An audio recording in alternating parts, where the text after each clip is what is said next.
So today I'm unboxing a set of 4 scene stickers, and these are unique. They don't have little animals. They're just like the scene itself, different rooms, and they all have this very pretty pink pastel aesthetic to it. One thing I did notice about these sets, this one is the dress shop, is you can see it has a black outline around all the stickers because the sticker sheets on these are different. They're not the clear ones that you usually see in like the really cute animal sticker scenes. Um, Sometimes the stickers don't actually get cut with the black outline on it. So that was a little frustration of mine, is like some of them have it, some of them don't. So it doesn't always look like really the way you want it to.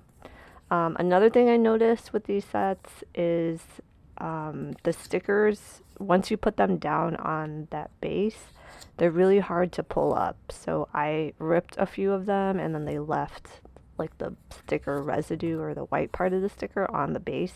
So it's really hard to move things around.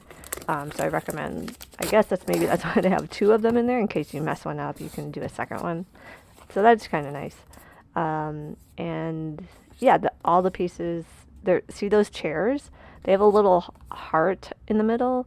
Sometimes you have to poke out a little piece on the sticker, because I put it on and I was like, why does it look weird? Because it had like a really big black outline, and it was because some of the pieces have a piece of the sticker that you need to pop out of it before you put it on the base. So yeah, I recommend this one. It's cute, very different from the other ones I've done, and it comes with 2. So that's a pretty good deal.